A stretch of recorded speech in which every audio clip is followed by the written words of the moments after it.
entende, se a gente lembrar, no finalzinho do capítulo 14 ele diz: levanta-nos e vamos daqui. O capítulo 15, tá? Aí a gente tem vamos dizer assim, o tempo, tá? Alguns entendem que é igual a gente vai em festa, né? A gente fala, não, né? A gente costuma falar, não, gente, vamos embora, todo mundo levanta, mas aí você tem um tempo até ir embora, né? Às vezes vai falar mais alguma coisa. Então, alguns entendem que o capítulo 15, Jesus ainda estaria naquele local, né? Então, estaria o pessoal se levantando para sair, mas Jesus ainda continua falando. Outros entendem que seria enquanto Jesus já estava caminhando na saída. Eu, particularmente, creio, né, que eles ainda estavam lá dentro e está naquele momento, né? Jesus fala, não, vamos sair, todo mundo levanta, mas Jesus ainda continua falando. Então, o que ele vai falar lá, a partir do versículo 1? Eu sou a videira verdadeira e meu pai é o agricultor. Então, a primeira coisa que ele estabelece, tá no versículo 1, é o sentido de pai, né, no sentido de Deus Pai. Ele é aquele cara, né, quando a gente olha para a linha de agricultura, que foi a referência, é aquele cara que está fazendo a plantação. Ou seja, é aquele cara que prepara o terreno, aquele cara que de fato cuida. E ele vai continuando, né? Ele determina que ele de fato é a videira, né? Então é como se fosse o cerne central, né, daquilo dali. E ele vai continuando no versículo 2. Todo ramo que estando em mim não der fruto, ele o corta, e todo o que dá fruto limpa, para que produzam mais fruto ainda. Primeiro detalhe, assim como a gente viu, né, nos versículos em alguns outros livros, o que ele fala? Ele fala que, primeiro, quem é que corta aqueles que não dão fruto? É Deus Pai. Ou seja, ele é o aplicador quando a gente olha para outros textos, aqui é mais uma referência que ele é o aplicador da justiça. Porque a gente vê nos versículos anteriores dos outros capítulos que Jesus declara, né? Olha, eu não vim para que fosse para condenar o mundo. Pelo diferente, né? Ele fala que ele é o advogado, ou seja, ele é aquele que defende, ou seja, quem faz a aplicação da justiça é o próprio Deus Pai. E aqui ele coloca uma própria referência e fala, olha, aquele que está na videira e não dá fruto, ele o corta. Ele quem? Deus Pai. E aí ele vai continuando lá, versículo 3. Vós estáis limpos pela palavra que vos tenho falado. Esse sentido de, quando ele fala esses estáis limpos, primeiro, para quem que ele está falando? A gente tem que lembrar que dentro do local onde Jesus estava, não estavam apenas os discípulos. Aqui a gente entende que de forma direta Deus fala para os discípulos, clara, mas de forma indireta também estão todos aqueles que participam desse evento. Ou seja, por quê? Porque está todo mundo escutando ali, provavelmente escutando aquilo que Jesus está falando. Então, de forma direta, os discípulos, de forma indireta, para aqueles que são os adicionais que fazem parte desse evento. Então, ele vai continuar lá. Versículo 4. Permanecei em mim e eu permanecerei em vós. Como não pode o ramo produzir fruto de si mesmo, se não permanecer na videira, assim nem vós o podeis dar, se não permanecerdes em mim. Então aqui Jesus deixa muito claro, né, no sentido, na referência que ele está colocando, que só é possível produzir frutos, né? E aí, lembrando, de que frutos que nós estamos falando? Tá? Dos frutos espirituais. Aqueles que estão ligados a ele. Ou seja, quando eu penso numa árvore, né, eu tenho ali a sua estrutura de raiz, só é possível que a minha folha lá no final seja alimentada se ela estiver conectada a essa estrutura. Então, aqui fica muito claro para a gente entender que a pessoa que não está conectada com Deus é impossível que ela produza algum tipo de fruto. Tá? Não tem como isso acontecer. Que a gente sabe, né? Se a gente vai lá e corta um galho, deixa ele lá, ele seca, resseca e depois vai embora. Morreu, não tem como. Então aqui ele categoriza isso para aqueles ouvintes que estão escutando. E ele vai continuar lá, versículo 5. Mais uma vez ele reafirmando: eu sou a videira, vós os ramos. Quem permanece em mim e eu nele, esse dá muito fruto, porque sem mim nada podeis fazer. Versículo 6. Se alguém não permanecer em mim, será lançado fora, à semelhança do ramo. Olha o detalhe. Aqui Jesus começa a fazer um paralelo, quando a gente olha para o texto em si, ele começa a fazer uma ideia da nossa própria vida espiritual. Por que ele fala? Se alguém não permanecer em mim quem? Jesus. No sentido de que? De videira, viver com ele. Será lançado fora, à semelhança do ramo. Ou seja, da mesma forma que quando a gente tem uma árvore, né, a gente corta e joga ela fora, ele começa a trazer isso para o nosso lado espiritual. E ele vai continuar, e secará, e o apanharão e o lançarão no fogo, e o queimam. Ou seja, aqui a gente tem uma referência paralela, de fato, daqueles que não permanecem na vida em Cristo, que vai ser lançado no fogo do inferno. Então aqui a gente tem uma referência muito clara: aqueles que não permanecem com ele serão arrancados, jogados e depois queimados. Então aqui ele deixa muito claro essa referência paralela. Versículo 7. Se permanecereis em mim e as minhas palavras permanecerem em vós, pedireis o que quiserdes e vos será feito. E aqui, né, lembrando, pedir o quê? Né? Não é pedir, não que você não possa, uma vida melhor, né? Enfim, vida financeira, familiar, tudo isso você pode pedir. Se for da vontade de Deus, obviamente ele vai te prover isso aqui. Mas esse sentido aqui, a gente tem que lembrar que a gente está tratando de vida espiritual. Por quê? Porque Deus deixa muito claro, né, entre os textos, que tudo aquilo que não for de vida espiritual, ou seja, tudo aquilo que é terreno, é passageiro, é vaidade. Então aqui a gente tem que lembrar, quando olhar para o texto, que a gente está focado naquilo que a gente tem como vida espiritual. Por quê? Porque a referência aqui são os meus frutos. Que frutos? Frutos do Espírito. Então ele fala que, olha, aquilo que vocês pedirem que de fato é espiritual, você... Então, só para a gente categorizar aqui, porque senão, né, vai que tem gente que isso aqui é outra coisa. Mas ele vai continuar lá. Versículo 9. Desculpa, versículo 8. Nisto é glorificado meu Pai, em quem deis muito fruto, e assim vos tornareis meus discípulos. Versículo 9. Como o Pai me amou, eu também vos amei. Permanecei no meu amor. Ou seja, aqui Deus deixa muito claro que ele fala, assim como aquele que é o agricultor está cuidando, né, dessa videira, da mesma forma eu também vos amei. Então ele faz uma referência direta de ligação, equiparando que o mesmo amor que Deus tem pelo seu filho, assim também o seu filho tem pelos seus seguidores. Ou seja, é uma referência direta de ligação.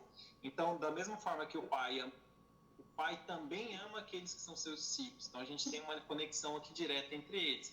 Então, toda vez que a gente olhar para qualquer texto, né, bíblico, quando a gente fala, ver como é que Deus cuida de Jesus, a gente tem que lembrar que isso também é estendido a nós, a todos aqueles que foram selecionados e eleitos por ele. Então, é uma referência direta. Ele vai continuar lá, versículo 10. Se guardardes os meus mandamentos, permanecereis no meu amor. E aí, lembrando, a gente tem uma condicional. Eu preciso guardar aquilo que Deus tem me falado. E ele vai continuar lá. Assim como também eu tenho guardado os mandamentos de meu Pai e no seu amor permaneço. Ou seja, Jesus coloca duas vias. Ele coloca, olha, meu Pai me ama e assim como ele me ama, eu também vos amo. Ou seja, eu tenho uma linha num sentido. E ele vai falar, como é que essa linha funciona? Aí ele começa a retornar, olha, eu guardei os mandamentos de meu Pai e que vocês também guardem aquilo que eu tenho falado. Ou seja, a minha via de retorno é eu manter isso que tem sido falado para mim. No caso, né, no público específico, os discípulos, aqueles que fazem parte desse momento. E ele vai continuar lá. Versículo 11. Tendo-vos dito estas coisas para que o meu gozo esteja em vós e o vosso gozo seja completo. Versículo 12, ele vai referenciar de novo aquilo que ele já tinha falado no capítulo anterior. O meu mandamento é este, que vos ameis uns aos outros, assim como eu vos amei. E aqui a gente tem que lembrar, quando a gente estudou o capítulo anterior, o que é esse vos amei? Lembra, Jesus fez a inserção de um novo contexto da palavra amor. É o sentido de sacrifício. Então, de novo, ele, vamos dizer assim, ele refresca, né, reforça essa ideia, olha, assim como eu vos amei, no sentido de sacrifício por vocês. E ele vai continuar lá, versículo 13. Ninguém tem maior amor do que este, de dar a alguém a própria vida em favor de seus amigos. Olha só que interessante. Aqui Deus já começa a chamar, né, aqueles que estão ali, não mais de discípulos, começa a dar uma referência de amigos. E aí ele vai continuar, versículo 14. Vós sois meus amigos, se fazeis o que vos mando. Versículo 15. Já não vos chamo servos, porque o servo não sabe o que faz o seu senhor, mas tenho-vos chamado amigos, porque tudo quanto ouvi de meu Pai vos tenho dado a conhecer. Então, quando a gente olha para a nossa relação, né, nas relações que a gente tem em amizade, qual é uma das coisas mais clássicas que a gente tem? Acaba se tornando confidente daquelas pessoas que são muito próximas de nós. Ou seja, a gente conhece os seus problemas, as suas dificuldades, então a gente acaba participando da vida daquela pessoa de alguma maneira. Então aqui Jesus falava assim, olha, vocês agora se tornaram meus amigos, porque vocês são confidentes daquilo que o Pai me revelou. Por quê? Porque Jesus tem revelado para eles os seus acontecimentos, que ele agora é uma proximidade muito maior com eles. Por quê? Porque eles são confidentes da própria vida, tanto do filho quanto do pai. E aí ele vai continuar lá. Versículo 16. Não, aí ele deixa claro uma coisa que é muito importante. O que ele vai falar? Não foste vós que me escolhestes a mim. Pelo contrário, eu vos escolhi a vós outros e vos designei. E o vosso fruto permaneça, a fim de que tudo quanto perdides em meu Pai, em mim, ele vos conceda. Ou seja, mais uma referência que a gente tem reforçando o conceito de preleção, ou seja, é Deus quem nos escolheu primeiro, né? Nada partiu do homem, ou do nosso conceito, foi ele que fez o negócio andar. Versículo 17. Isso vos mando, que vos ameis uns aos outros. 18. Se o mundo vos odeia, sabei que primeiro do que a vós outros, me odiou a mim. Versículo 19. Se vós fosseis do mundo, o mundo amaria o que era seu. Como, todavia, não sois do mundo, pelo contrário, dele vos escolhi, por isso o mundo vos odeia. Então, esse versículo aqui deixa muito claro, né, que a referência que a gente tem, né, ou seja, o mundo, né, tá todo desandado, e daquele pessoal eu fui lá e selecionei alguns para que fossem, no caso aqui, de Deus. Então, da mesma forma, né, se a gente olhar muitas vezes para, sei lá, para nossa vida, a gente tem vários momentos que, sei lá, de repente saiu uma promoção X bolinha de um amigo seu, ele vai lá e escolhe outra pessoa. Aí muita gente fica, nossa, mas por que o fulano escolheu aquele cara e não eu? Bom, da mesma forma que às vezes, né, a gente passa por essas circunstâncias da vida de uma forma muito mais intensa, Deus deixa muito claro que, olha, esse sentimento que você possa ter como referência é o que vai acontecer com aqueles que eu selecionei dentro do mundo. Porque eles serão odiados por todos os outros e de forma, obviamente, muito mais intensa e muito mais severa. Então, ele faz um paralelo para que a gente entenda o que seria essa espécie de sentimento. E ele vai continuar lá. Versículo 18. Se o mundo vos... desculpa, 19. 19 não, já 20. Lembrai-vos da palavra que eu vos disse. Não é o servo maior do que seu senhor. Por que Jesus diz isso aqui? Tá? Primeira coisa, né? A gente pode ter duas aplicações, né? Ou dois contextos. Primeiro ele fala, olha, aquele que é o senhor... Né? Não tem como o servo que serve o seu respectivo senhor ser maior do que ele por questões óbvias de hierarquia. Né? Isso é muito claro. Mas ele também deixa esse texto em um outro conceito. Por quê?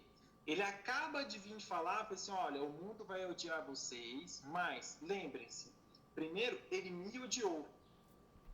O que isso quer dizer? É impossível, tá? Por exemplo, quando a gente olha para o mundo, que da mesma forma que Jesus foi odiado pelo mundo, isso não aconteça com seus respectivos sucessores, ou seja, com seus filhos. Então, o mundo odiou o pai, da mesma forma que ele odiou o pai, ele também vai odiar todos aqueles que são descendentes. Então, é para acabar com a ideia de eu pensar que eu, por ser um filho menor, né, de quem Jesus era, estaria isento do ódio do mundo contra mim. Então, isso é impossível de acontecer. Porque ele fala, olha, ele me odiou e também vai odiar vocês. Porque às vezes a gente tem a referência de achar que por algum momento a gente tem uma vida muito boa, ou a gente muitas vezes não passou, obviamente, por aquilo que Jesus passou, mas nem por não ter essa intensidade não quer dizer que o mundo não me odeie. Porque a gente vai ver isso nas nossas relações, principalmente com aqueles que não são crentes. Eles muitas vezes não declaram aquilo, mas sempre fica aquela pontinha, fulano acha que é perfeitinho, porque fulano acha que é isso, que a vida dele é melhor que todo mundo, que ele sabe tudo, e assim sucessivamente. Então, é para a gente ser lembrado que o mundo nos odeia também, tá? É impossível disso não acontecer com aqueles que foram eleitos. Então, ele deixa isso muito claro nesse texto. Olha, não há como essa possibilidade acontecer. E ele vai continuar lá. Versículo... Aliás, continuando, né? Se me perseguiram a mim, também perseguirão a vós outros. Se guardaram a minha palavra, também guardarão a vossa. Então ele fala que essa referência de cadeia, isso vai continuar acontecendo. Versículo 21. Tudo isso, porém, vos farão por causa de meu nome, porquanto não conhecem aquele que me enviou. E esse texto aqui, quando a gente termina o versículo 21, fica muito claro porque Jesus já vinha falando para os judeus, lembra lá? Pessoal, olha, vocês têm falado que não conhecem o Pai, vocês têm falado que não conhecem, mas se vocês o conhecessem, vocês me reconheceriam como filho, reconheceriam que as minhas ações, atitudes e feitos são todos provenientes do Pai. E aí a gente volta lá naquela referência dos capítulos um pouco mais atrás, daqueles do testemunho. Precisavam de ter uma testemunha. Então ele vai continuar toda essa cadeia. E ele vai lá, versículo 22. Se eu não viera, nem lhes houvera falado, pecado não teriam. Mas agora não tem desculpa do seu pecado. Que pecado que Jesus está falando aqui? O pecado de rejeitar a Deus. Lembra lá, a gente tem vários versículos. Jesus veio para aqueles que eram seus e aqueles não o reconheceram. Então, não é o pecado no sentido de infringir vamos dizer assim, os contrários aos mandamentos de Deus. Esse pecado que ele é colocado nesse contexto é o pecado de rejeitar a Deus. Não o pecado, vamos dizer assim, pecados menores, né, que a gente tem, mas é referência aos textos que vão falar que o mundo de fato rejeita a Deus. Então, esse é o pecado que está nesse contexto aqui. E ele vai continuar lá, versículo 22. Se eu não viera, nem lhes... Versículo 22 já foi. Desculpa, 23. Quem me odeia, odeia também a meu Pai. Se eu não tivesse feito entre eles tais obras, que obras são essas? As obras que ele vem fazendo até o momento, que são o quê? Aquelas que comprovam que Jesus de fato veio do Pai, que o Pai está nele e assim sucessivamente. Então essas obras que ele coloca, que são para comprovar a sua divindade, que ele vem feito, né, nesses últimos 3 anos, né, os 3 anos que se passam, ele vai falar assim, olha, essas obras que vocês têm visto, ou seja, vocês viram acontecer, são obras que ninguém fez. Ninguém fez aquilo que eu fiz até agora, para comprovar que de fato eu sou uma pessoa especial. Então, se eu não tivesse feito essas obras, tivesse ficado só no boca a boca, ainda vocês poderiam ter dúvida, mas não. Atualiza e vai completar. Quais nenhum outro fez, pecado não teriam. Mas agora, não somente tem visto, mas também odiado, tanto a mim quanto meu Pai. Por quê? Porque se a gente olhar nos textos anteriores da história, a gente vai ver que várias pessoas, em vários momentos onde Jesus fazia milagre, não só eles começaram a condenar quem Jesus era, como também falaram que era obra de outra coisa e não de Deus. Então, mesmo vendo aqueles milagres, o povo olhava e falava assim, olha, isso aí não pode vir de Deus. Quando a gente vê lá, quando Jesus fala, não, olha, para onde eu vou, vocês não podem ir, eles falam, esse cara está endemoniado. Ou seja, eles começam a contorcer os acontecimentos para a visão de fato do que eles são, do mundo. E ele vai continuar lá, versículo 25. Isto, porém, é para que se cumpra a palavra escrita na sua lei. Odiaram-me sem motivo.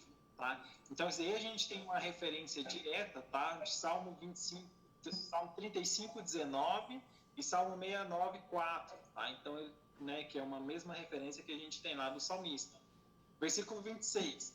Quando, porém, vier o Consolador, que eu vos enviarei da parte do Pai, o Espírito da verdade, que dele procede, esse dará testemunho de mim. Mais uma vez, Jesus afirmando o que ele já tinha falado nos capítulos anteriores, ó, que eu vou enviar para vocês, o Consolador, e esse vai dar testemunho de mim, e vocês serão testemunho por quê? Versículo 27. E vós também testemunhareis, porque estáis comigo desde o princípio. E aí ele termina de falar para aquele público, né, que são os seus respectivos discípulos, aqueles que fazem parte da festa, a sua última, vamos dizer assim, a sua última admoestação, né, a sua última exortação para aqueles que estão ali, antes de fato, começar agora a sua peregrinação, que vai começar a partir do capítulo 16, né, a sua reta final. Mas, enfim, então, neste texto, né, até o versículo 15, a gente termina aquilo que Jesus está falando no momento da ceia, né, enquanto eles estão saindo ali daquela casa. E aí, agora ele vai continuar com outra vertente que a gente vai ver no capítulo 16, né, posteriormente. Mas, no mais, o que é importante desse capítulo? Primeiro, que a gente lembre, né, que seria muita ingenuidade, né, a gente como discípulo, né, de Jesus, achar que de fato o mundo não vai nos odiar porque nós somos menores, né, ou não somos a referência como Jesus é, que a gente vai passar por tudo aquilo que tem de dificuldade, sim, porque o mundo sempre vai nos odiar. E que Jesus fala, olha, mas não se preocupem por quê? Porque assim como o Pai está comigo, eu também estarei convosco. E da mesma forma as exortações, né, que permaneçam na videira, porque se nós não estivermos na videira, não há como realizar fruto. Seremos lançados, né, no fogo e queimados. Capítulo 15 a gente termina por aqui. Depois a gente continua no capítulo 16, que é a reta, caminhando para a reta final aí da nossa história contextualizada. Alguma dúvida?